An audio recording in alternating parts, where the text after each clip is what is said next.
Okay, let's get this show started. As you can see from the title screen there, it's already released on YouTube. It was a few days ago, but we are going to premiere live here on Twitch the teaser trailer for Season 3 and do a little bit of commentary on it. So let's get started with that. Hello. Good evening. Happy Wednesday to everybody. And yeah, so we're going to get started. And here I have some production photos to show too as well. And there's Lieutenant Dan just posing in ice and snow, because that is a location. The Thaylink Tundra is a location. My plan is complete. This power is all mine. Okay, just stop there a second. So what Karak was saying there at the beginning was my plan is complete. This power is now all mine, basically. And that signifies something. It signifies he's won in some aspect. And we see Lieutenant Dan here. Looks like apparently running away. And as you can see, he's running away in a place where we have not been before, ever in Season 1 or 2. Which is in like these frozen ice field wastelands of the Thaylink Tundra. That's where we're going.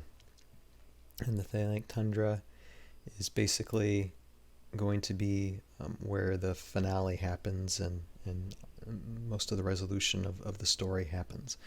So yeah, let's see what's going on here. Lose Valhalla is mine. Okay, let's stop there a second. Here, go back a minute. Okay, so a few things for this particular scene. The voice actor who plays Lieutenant Dan. He's like, hey, no comedy, no puns in this trailer. I'm like, no, I actually wanted to have a little bit more of a serious tone for this trailer, and possibly in the full trailer too. Although there'll probably be a little bit more comedy in the full trailer, but or satire. But I wanted to kind of keep it Karak focused, and it's just a little bit more serious because we do have, these villains who are trying to take over and doing it through very quote-unquote evil things. So, just keeping a serious tone for the moment for this trailer. And then another thing that I want to point out too is we know in Season 2 that Karak and Lieutenant Dan had encountered each other once before at the beginning of Season 2, and Lieutenant Dan was left with basically like PTSD in a sense, to where he just would have flashbacks and his confidence was kind of shaken. At least that's what I was trying to convey in Season 2.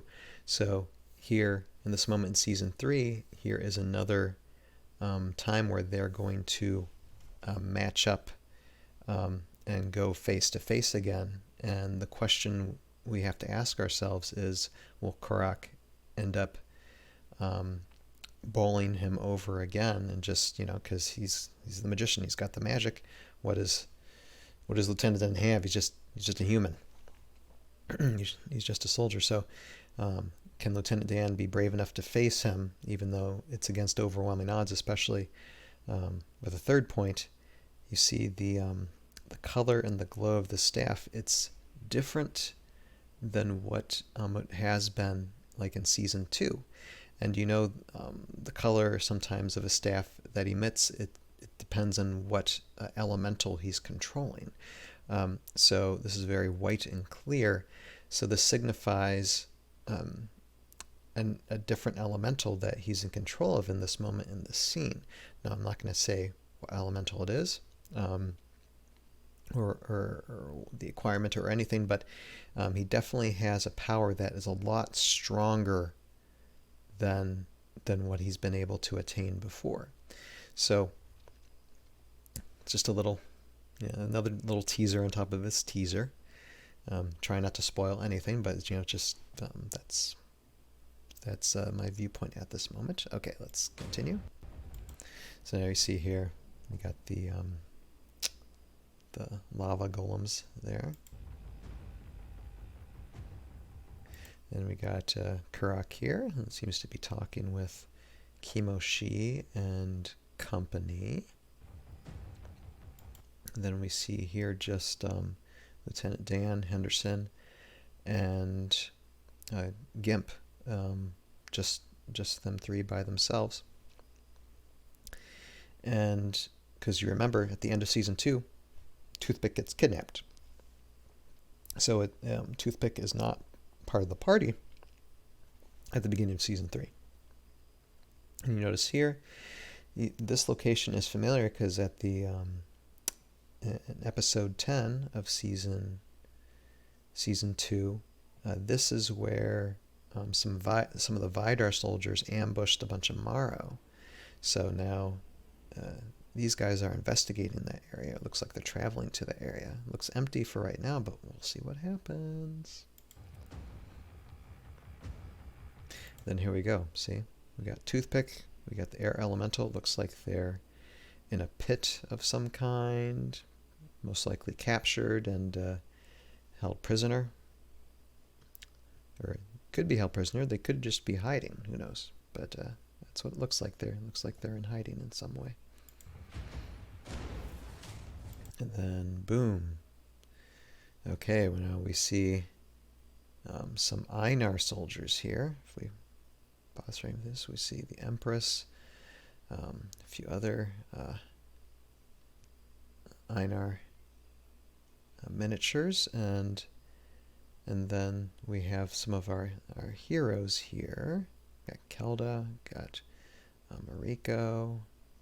We got the Airborne Elite here, minus Toothpick. I don't see Toothpick in there. Well, actually, nope. I think Toothpick's right there. Off to the side there. But it looks like they're having a conference with the Einar soldiers, and then all of a sudden they're surrounded by all these Morrow. And then this is one that we've seen before behind the scenes, and that's riding Sujua. And then a rush of Morrow soldiers. Boom.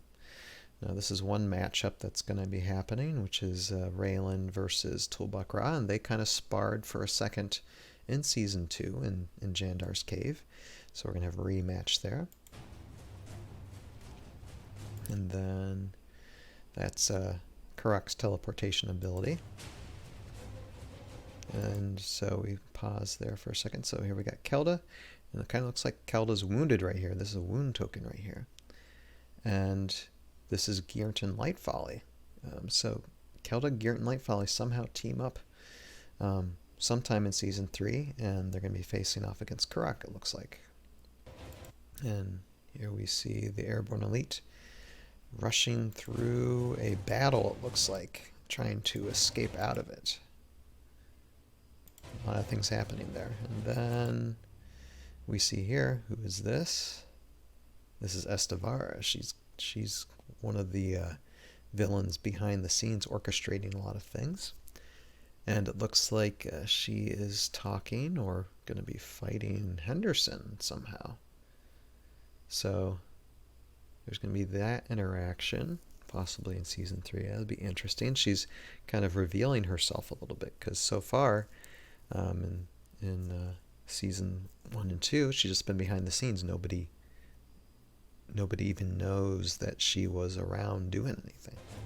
And then here's someone was mentioning, like, I had someone preview this before releasing, and like saying, oh, I love this matchup. And this is of course Nigaksa against Sergeant Drake Alexander, and yes, that clash will happen at least once, maybe twice, we'll see. I still have stuff to animate, so I might possibly have them clash a couple of times. And then a big one. We have Kimoshi here. And someone commented, Kimoshi, is Kimoshi alive? Oh no, yep. Kimoshi's going to be around and involved in season 3 a lot. There we go, season 3. And at the very end there, Kimoshi says Mind Shackle, which is an ability that the Kimoshi figure has in the Heroscape game, and we will be seeing that Mind Shackle ability be put to use in season 3. I can say that. So yeah, that is the trailer. What we're looking at, what I'm going to look at, show you guys is a little bit of what I'm currently working on with animating. Now this is going to be the widest set that I've ever built. Not because this is particularly bigger than most of the other sets, but because I have I have 5 different terrains to expand this as well. Some for background, some for the figures to work in and enter the scene in, or take part of the scene in. So this is a huge set I'll be working on. Is about 17 pages worth of script. You see, and it kind of looks like it's kind of like a ruin. Looks like we got another wall spire here, ice caves and stuff. So we'll have miniatures being animated in these small sets as well. Those of you who are watching this on the Tales of Valhalla YouTube channel, this is just the edited down version, which will probably be maybe less than 10 minutes of a little over 20 minutes of a live stream. If you want to see the full content of everything I talk about, and if I leave out any spoilers or whatever, go to Architectural Productions page and you can see the full video of this live stream and see all the information of everything I talk about there. So with that, I guess I will say good night, and we'll see you guys next time we do a live stream, and it's going to be probably a lot of post-production, or I might start working on Season 3, Episode 1 again, because we've been editing with that a little bit, but regardless, we'll try and do something next Wednesday. So with that, I'm going to go to sleep, and you guys have a good week, and we'll see you guys next week. Later.